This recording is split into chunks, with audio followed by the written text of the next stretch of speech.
ang pakiramdam sold out ang concert? We are very happy. We're so grateful po sa syempre sa aming manager, sa kanilang trusted commitment sa Seven.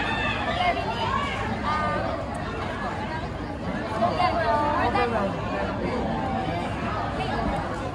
sobrang saya kasi like we became from competitions, like we battled some hindi ka nakapag-battle pa ng isa't isa pero we're the fans, we are here to celebrate music and diba magkakasundo kami ngayon.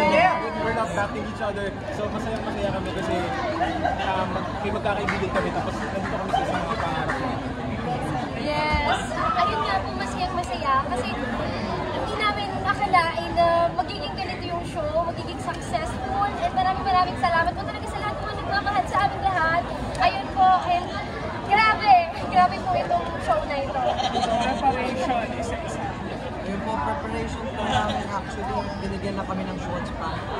Pero, yun po, sa tuloy po ng mga poses namin sa tuloy po ng buong production, legend concert namin. Siguro, masasabi namin na worth it naman. Napuno yung music kasi yung saka, ayun, kasama ko pa sila and sobrang blessing. Nandito ako ngayon nagpo-perform along with some other great artists.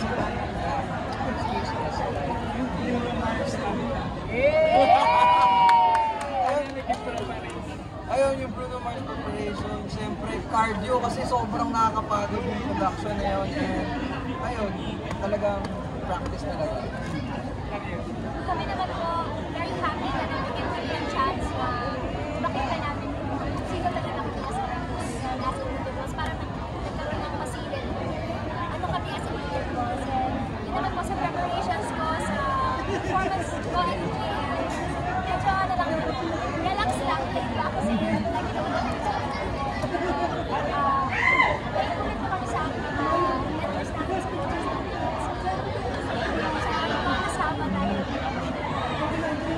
Your number with them.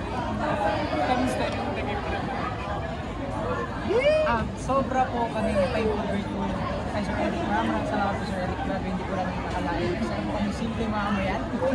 At nakasama po namin po sa isang stage. Thank you so much.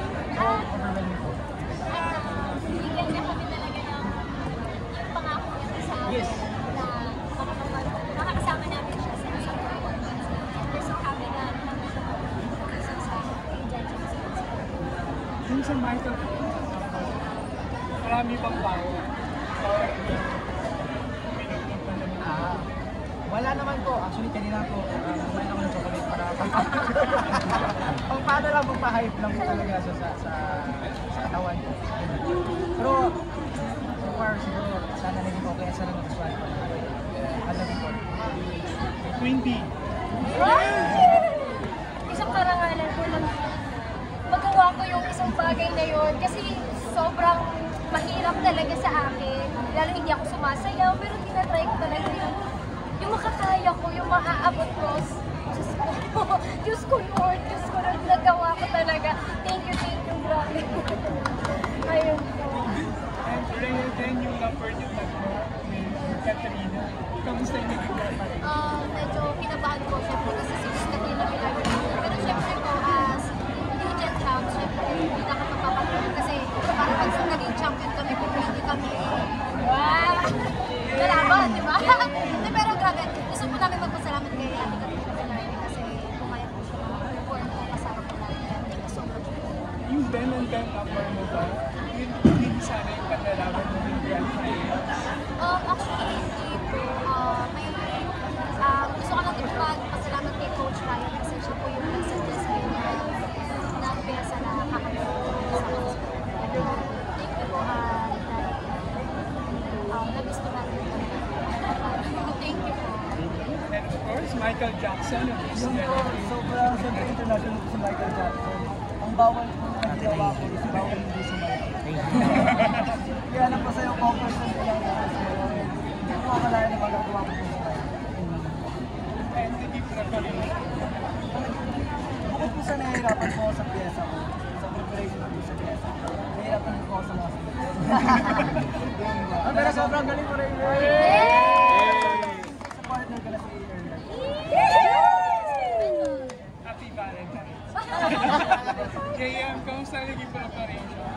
Preparation, actually, para dun sa medley na yun, naghanap lang ako ng mga kanta na parang makabuluhan para sa akin. And talagang tumatak sa akin yung lyrics ng parokya ni Edgar. And medyo na-pressure nga ako kasi just yesterday, nag-open yung parokya ni Edgar musical sa Newport. So parang isip ko baka baka i-compare yung iba, baka ganun and anything. Pero ako talaga, binigay ko lang yung puso ko sa kanta. And yun naman talaga yung gumalik lang talaga ako sa core ko with this one. I don't want birit-birit or ano. I mean, para sa akin, yun ako yung puso at yung salita ng mga kanta. So, I'm just so thankful na I was able to create that medley and work with the band for it.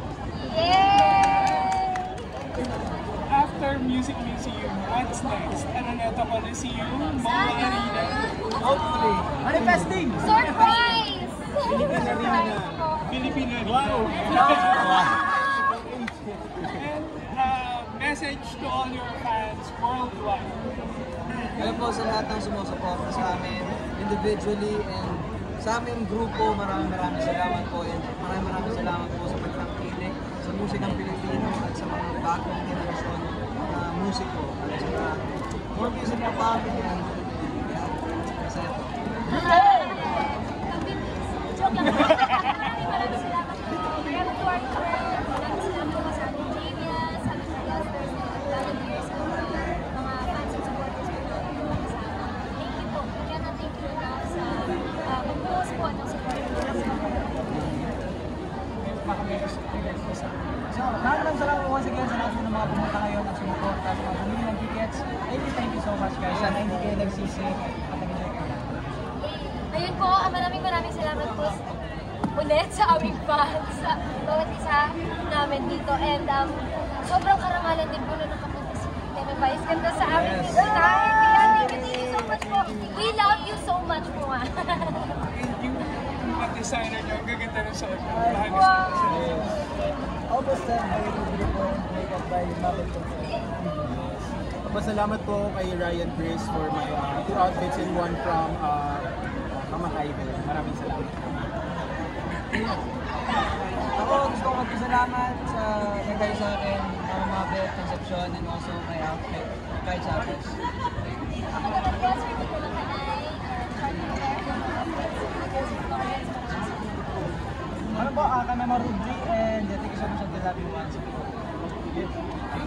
Thank you, maraming salamat. So much! And then, picture mo na. Siyempre, hindi mawawala yan. Ako na kukuha. Group pic kayo.